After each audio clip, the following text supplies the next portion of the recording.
Hello guys, welcome to my channel. तो जैसा कि आप लोग जानते हैं कि IDBI PGDBF का जो एग्ज़ाम है वो 4 सितंबर को होने वाला है और यहाँ पर केवल 650 वैकेंसीज़ उसके लिए हैं। तो काफ़ी सारे लोग पूछ रहे थे कि जैसी स्ट्रेटजी IDBI एग्जीक्यूटिव के लिए बताई थी मॉक टेस्ट अटैम्प्ट करने की, तो उसी तरह से कुछ IDBI PGDBF के लिए भी लेकर आइए। तो दोस्तों, मैं उसके लिए एक स्ट्रेटजी वीडियो यहाँ पर ला रहा हूँ, जिसमें मैं बताऊँगा कि किस तरह से आप मॉक टेस्ट को अटैम्प्ट करें और उनको एनालिसिस करें, ताकि आप जो है एग्ज़ाम टाइम तक काफ़ी अच्छा प्रिपरेशन आपका हो जाए और एग्ज़ाम में आप अच्छा परफॉर्म कर पाएँ। तो अगर दोस्तों आपने इससे पहले वाली वीडियोज़ मेरी नहीं देखी हैं तो उनको ज़रूर देखिएगा। उनका लिंक मैं आपको डिस्क्रिप्शन बॉक्स में दे दूँगा। काफ़ी सारी वीडियोज़ मैंने IDBI से रिलेटेड बनाई हुई हैं, मेरे चैनल पर आपको मिल जाएंगी। और यदि आप चैनल पर नए हैं दोस्तों तो प्लीज़ चैनल को सब्सक्राइब कर लें और बेल आइकन को भी प्रेस कर लें, ताकि आने वाली कोई भी वीडियो आप मिस ना कर पाएँ। तो चलिए दोस्तों, वीडियो शुरू करते हैं और देखते हैं कि किस तरह से हम अटैम्प्ट कर सकते हैं यहाँ पर। तो स्ट्रेटजी दोस्तों काफ़ी हद तक सिमिलर रहने वाली है, जैसा कि IDBI एग्जीक्यूटिव के लिए मैंने बताया था। तो वही स्ट्रेटजी ऑलमोस्ट IDBI यहाँ पर PGDBF के लिए रहेगी, क्योंकि सेम बैंक है, सेम एजेंसी है जो एग्ज़ाम कंडक्ट करवा रही है, और ऑलमोस्ट जो है पैटर्न भी यहाँ पर सिमिलर ही रहने वाला है। बस यहाँ पर क्या है कि एक GS सब्जेक्ट ऐड कर दिया गया है। तो देख लेते हैं दोस्तों। तो अगर मैं बात करूँ, देखो, सबसे पहले जो सब्जेक्ट्स हैं हमारे पास, तो 4 सब्जेक्ट यहाँ पर रहने वाले हैं, जैसे कि आपको पता है। रीजनिंग, क्वांट, इंग्लिश और GS। और 2 घंटे का यहाँ पर टाइम दिया जा रहा है दोस्तों, और कंबाइंड टाइम है, कोई सेक्शनल टाइमिंग यहाँ पर नहीं रहने वाली है। केवल सेक्शनल कट ऑफ यहाँ पर रहेगी, उसका हमेशा ध्यान रखना, क्योंकि एग्ज़ाम जो नोटिफिकेशन है उसमें मेंशन शायद नहीं है कि यहाँ पर सेक्शनल कट ऑफ रहने वाला है, लेकिन सेक्शनल कट ऑफ रहता है दोस्तों। और ये 4 सब्जेक्ट हैं, यहाँ पर 2 घंटे का टाइम है। अगर रीजनिंग की मैं बात करूँ यहाँ पर, तो रीजनिंग के 60 क्वेश्चंस यहाँ पर आने वाले हैं। क्वांट की अगर मैं बात करूँ तो उसके 40 क्वेश्चंस यहाँ पर आने वाले हैं। इंग्लिश के भी 40 क्वेश्चंस आने वाले हैं, और GS के यहाँ पर 60 क्वेश्चन आने वाले हैं। तो जो मैक्सिमम वेटेज है एग्जाम मार्क्स का, वो रीजनिंग और GS के लिए है दोस्तों। तो यानी यही 2 सब्जेक्ट ऐसे हैं जिसमें आपको अच्छी पकड़ यहाँ पर बनानी होगी। लेकिन जैसे कि मैंने बताया कि समय काफ़ी कम है, तो GS यहाँ पर तैयार करना काफ़ी मुश्किल होगा। लेकिन फिर भी आप जितना अपने अपने से हो सके उतना अच्छे से अच्छा यहाँ पर तैयार करने की कोशिश कीजिए। GS के लिए भी मैं यहाँ पर एक स्ट्रेटजी वीडियो बनाया हूँ दोस्तों, वो भी आप डिस्क्रिप्शन में देख सकते हैं लिंक, और जाके देख सकते हैं कि किस तरह से GS हम तैयार कर सकते हैं इतने कम समय में। और काफ़ी हद तक, क्योंकि जो करंट अफेयर्स का यहाँ पर पोर्शन है वो काफ़ी हद तक ज़्यादा रहता है GS में। बैंकिंग अवेयरनेस भी जो करंट में चल रही है उसी के अकॉर्डिंग यहाँ पर क्वेश्चन पूछे जाते हैं। और स्टैटिक अवेयरनेस के बारे में पूछ रहे थे लोग कि वो नहीं आएगा क्या। स्टैटिक अवेयरनेस भी दोस्तों GS में आता है, लेकिन उसका पोर्शन काफ़ी हद तक कम रहता है। अगर आपका पहले से थोड़ा बहुत तैयार है तो आपको काफ़ी हेल्प उससे मिल जाएगी, एक बार रिपीट कर लेना। लेकिन जो लोग फर्स्ट टाइम पढ़ने जा रहे हैं उनके लिए मैं कहूँगा कि आप करंट अफेयर्स ही तैयार करें, क्योंकि स्टैटिक अवेयरनेस तो मतलब ऐसा है, एक समुद्र की तरह है। उसमें आप कहाँ कहाँ क्या क्या पढ़ेंगे दोस्तों, और क्या एग्ज़ाम में आएगा कोई बता नहीं पाएगा। लेकिन करंट अफेयर, जो करंट में चीज़ें चल रही हैं उन्हीं से रिलेटेड चीज़ें आती हैं। तो अगर आप फर्स्ट टाइम यहाँ पर पढ़ रहे हैं, GS तैयार कर रहे हैं, तो स्टैटिक को आप थोड़ा रेस्ट दीजिए। अगर आपके पास टाइम बचता है तो 1-2 दिन लास्ट में आप देख सकते हैं। लेकिन सबसे पहले जो करंट अफेयर्स है उसको तैयार कर लीजिए, 3-4 महीने का, एटलीस्ट 4 महीने का तो आप तैयार कर ही लीजिए दोस्तों। और उसको कोशिश कीजिए कि 2 से 3 बार आप अटैम्प्ट जो है दोस्तों, अटैम्प्ट बोल रहा हूँ, 2 से 3 बार आप उसका रिविज़न कर पाएँ। तो अब देख लेते हैं दोस्तों किस तरह से हमें करना है। तो जैसा कि मैंने बताया था, मैंने आपको नेक्स्ट उसमें भी बताया था, जो मैंने एग्जीक्यूटिव का वीडियो बनाया था, कि आप हमेशा अपना स्ट्रॉन्ग सब्जेक्ट एग्ज़ाम में पहले अटैम्प्ट करें, अगर उसमें सेक्शनल यहाँ पर टाइमिंग नहीं है तो सेक्शनल टाइमिंग जैसा कि इसमें नहीं है, और कोई सा भी सब्जेक्ट आप जाके पहले अटैम्प्ट कर सकते हैं। तो जो भी आपका पहला स्ट्रॉन्ग सब्जेक्ट हो उसी को आप अटैम्प्ट करें।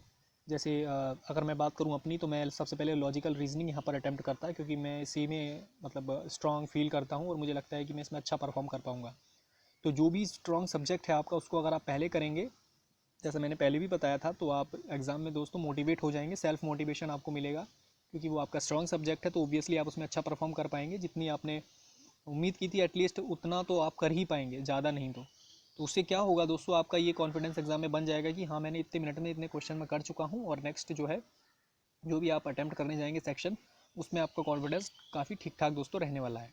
लेकिन अगर आप वहीं मतलब वीक सब्जेक्ट या फिर कोई ऐसा सब्जेक्ट उठा लेंगे जहाँ पर आपको जो है दोस्तों मतलब प्रॉब्लम फेस होती है, और एग्ज़ाम थोड़ा और टफ आ गया, वो वाला सेक्शन थोड़ा और टफ हो गया किसी वजह से एग्ज़ाम में, तो फिर दोस्तों आपका जो है कॉन्फिडेंस गिर जाएगा एग्ज़ाम में। तो उससे क्या होगा, उससे आप जो अपना स्ट्रॉन्ग सब्जेक्ट है उसको भी दोस्तों आप ख़राब कर लेंगे, क्योंकि आप पहला सेक्शन ख़राब करके जा रहे हैं, तो कहीं ना कहीं नेक्स्ट सेक्शन में वो आपके माइंड में रहने वाला है दोस्तों। आपको लगेगा कि मैं पहला सेक्शन ख़राब करके आया हूँ, तो मुझे उसके मार्क्स कहीं ना कहीं इसमें निकालने हैं, इसमें उसको जो है कहीं ना कहीं लेवल करना है। तो उसी चक्कर में दोस्तों फिर आप जो है उस सेक्शन को भी ख़राब कर देंगे। तो हमेशा इस चीज़ का याद रखें कि आपको जो है अपना स्ट्रॉन्ग सब्जेक्ट ही पहले अटैम्प्ट करना है, उसके बाद में सेकंड स्ट्रॉन्ग, उसके बाद में थर्ड स्ट्रॉन्ग, इसी तरह से दोस्तों आपको जो है अपनी स्ट्रेटजी तैयार करनी है। तो उम्मीद करता हूँ इसी स्ट्रेटजी से आप जो है क्वेश्चंस अटैम्प्ट कर रहे होंगे। तो उम्मीद करता हूँ इतनी चीज़ आपकी समझ में आई होगी। अब दोस्तों देख लेते हैं कि टाइम हम किस तरह से अपने सब्जेक्ट को अलॉट करें, क्योंकि यहाँ पर 2 घंटे हमारे पास हैं और 2 घंटे हमको 4 सब्जेक्ट्स में यहाँ पर डिवाइड करने हैं। तो अगर मैं बात करूँ तो सबसे ज़्यादा जो यहाँ पर वेटेज रहने वाला है वो लॉजिकल रीजनिंग और जीएस का रहने वाला है। इसमें भी 60 क्वेश्चन हैं, इसमें भी 60 क्वेश्चन हैं, लेकिन जो इसके 60 क्वेश्चन होंगे, जो रीजनिंग के 60 क्वेश्चन होंगे वो टाइम टेकिंग होंगे। जीएस के 60 क्वेश्चन होंगे वो टाइम टेकिंग ज़्यादा नहीं रहेंगे दोस्तों, क्योंकि आपको पता है, क्योंकि जीएस को क्या होता है, सिर्फ आपको स्क्रीन पे पढ़ के आंसर करना होता है, ना ही कुछ सोचना होता है ज़्यादा। अगर आपको पता है तो आप टिक कर देंगे, नहीं पता है तो आप आगे बढ़िए। उस पर टाइम ख़राब करने की या तुक्का लगाने की कोई ज़रूरत नहीं है दोस्तों, क्योंकि एग्ज़ाम में एक एक मार्क्स आपका जो है बहुत मैटर करता है। तो इसमें ज़्यादा टाइम आपको नहीं लगने वाला है। एक तो जीएस का तैयार करने का कम समय मिल रहा है आपको, ऊपर से 60 क्वेश्चन हैं, तो काफ़ी सारी जीएस यहाँ पर आने वाली है। और मैक्सिमम लोगों का जो है यहाँ पर मैं कहूँगा कि अगर आप 40 तक भी अटैम्प्ट कर पा रहे हैं जीएस में तो काफ़ी अच्छा अटैम्प्ट आपका चल रहा है अभी तक। अगर आप मॉक्स में 40 अटैम्प्ट कर पा रहे हैं और आपके कहीं ना कहीं 35 और 40 के बीच में मार्क्स आ रहे हैं जीएस में दोस्तों, तो आपकी जीएस काफ़ी ठीक ठाक चल रही है और आप अच्छा प्रिपरेशन यहाँ पर जीएस का कर रहे हैं। तो इसी तरह से आपको लेकर चलना है। 40 क्वेश्चन आप मैक्सिमम जो है, मैं बात करूँ अगर टाइमिंग की बात कर लेते हैं दोस्तों, कितना टाइम हमें किसको अलॉट करना है। तो अगर मैं दोस्तों अपनी बात करूं तो मैं किस हिसाब से करता, अगर मैं इस एग्ज़ाम में अपीयर हो रहा होता, तो लॉजिकल रीजनिंग की जैसे अगर मैं बात करूं, तो जैसे मैं लॉजिकल रीजनिंग को कोशिश करता कि 40 मिनट में आराम से 50 क्वेश्चंस मैं इसमें अटैम्प्ट कर पाऊँ दोस्तों।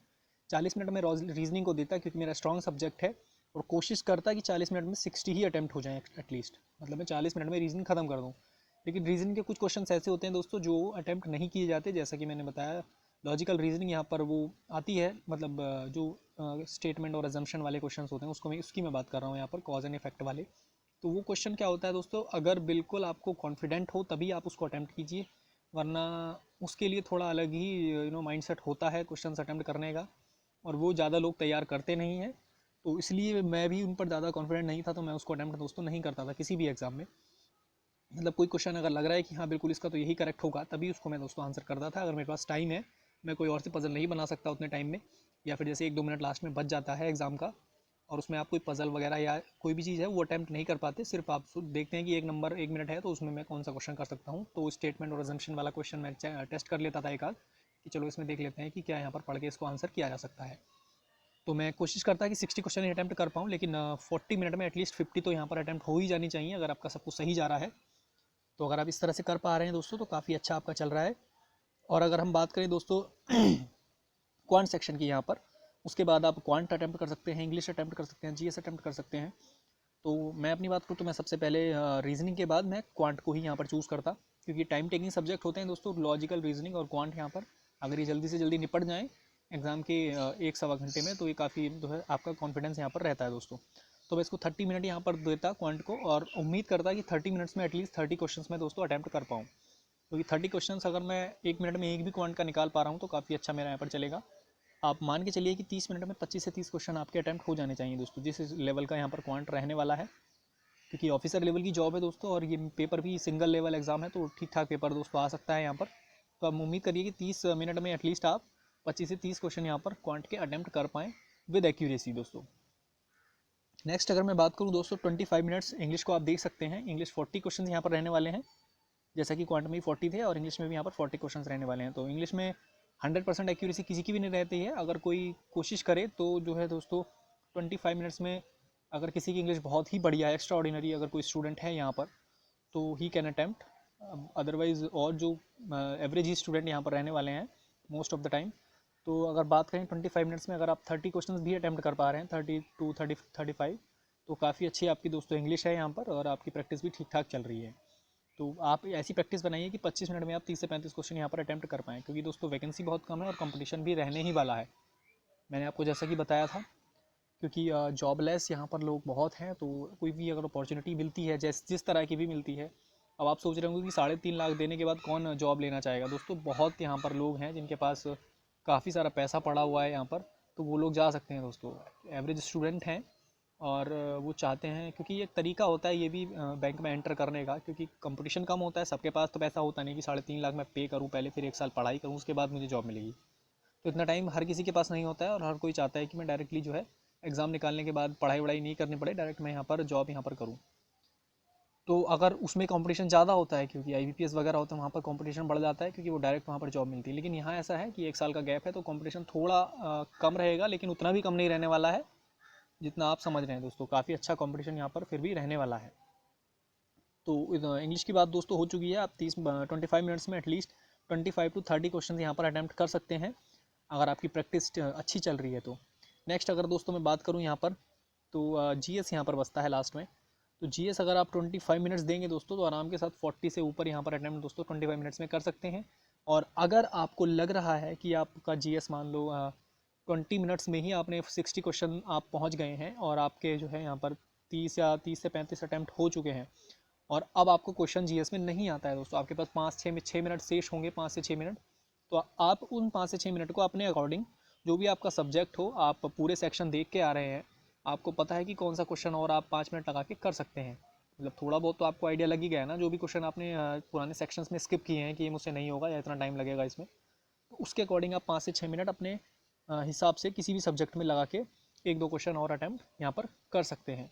लेकिन 25 मिनट्स आपको देने ही देने हैं GS को।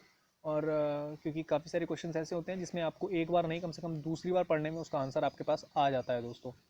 तो आप मैक्सिमम सिर्फ टिक कीजिए, अगर आपको आता है तो आप टिक कीजिए, अदरवाइज़ आप स्किप कीजिए।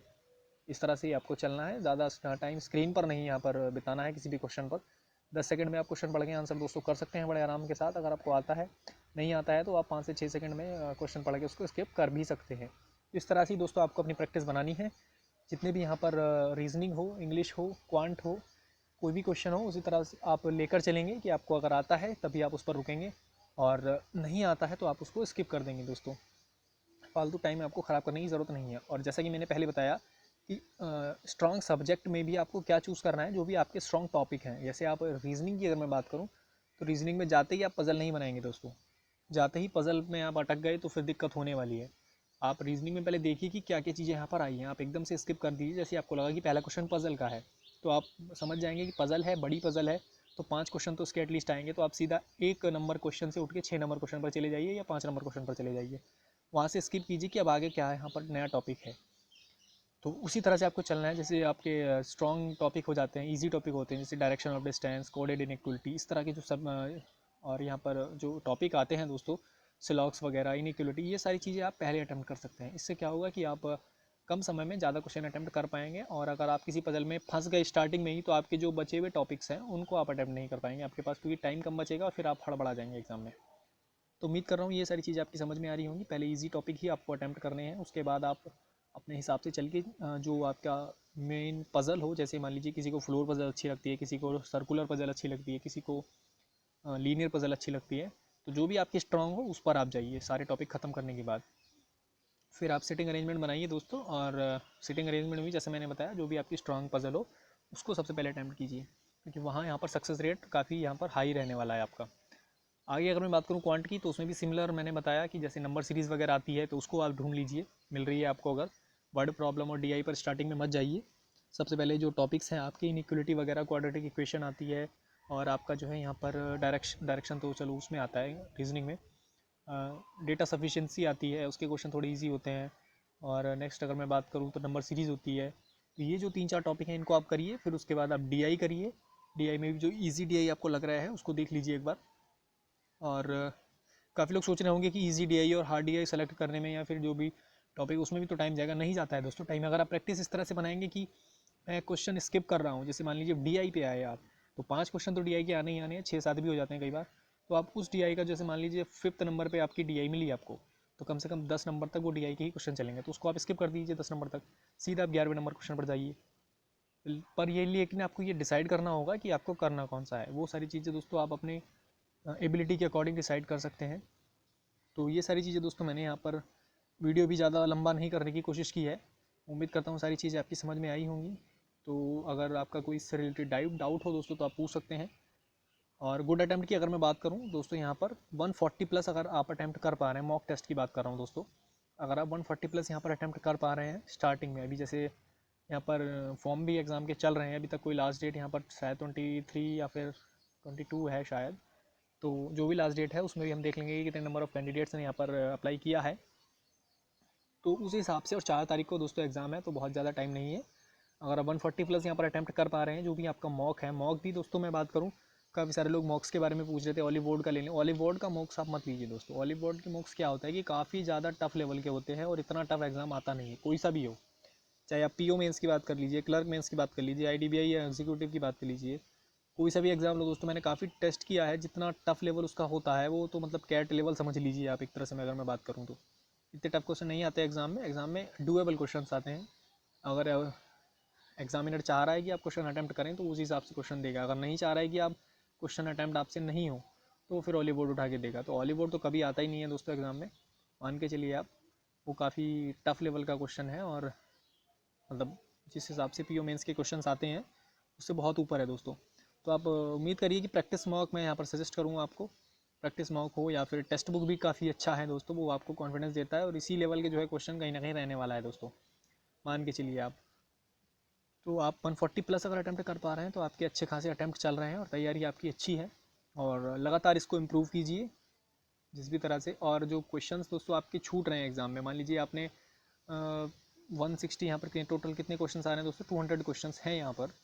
200 में से आप 150 अटैम्प्ट कर पा रहे हैं, तो 50 क्वेश्चन जो आपके बचे अब, तो उनको आप देखिए कि वे क्वेश्चन आपसे क्यों अटैम्प्ट नहीं हुए। टाइम की कमी की वजह से नहीं हुए या फिर टफ थे उस वजह से गलत हो गए आपके कुछ क्वेश्चन। तो जो रॉन्ग क्वेश्चंस हुए और जो आपने स्किप कर दिए, इस तरह के जो क्वेश्चन है वो आपको एग्ज़ाम का मॉक खत्म होने के बाद करने हैं दोस्तों बैठकर। उनका छोड़ नहीं देना है कि मेरे 140 हो गए तो मैं नेक्स्ट की तैयारी करता हूँ, उनको छोड़ के नहीं जाना है दोस्तों। जो आपके 60 क्वेश्चन बचे हैं उनको देखिए, वापस से जाइए, उन पर कहाँ गलती हुई उसको एनालिसिस कीजिए और उनको किस तरह से आप और अच्छे से कर सकते थे उसको एनालिसिस कीजिए।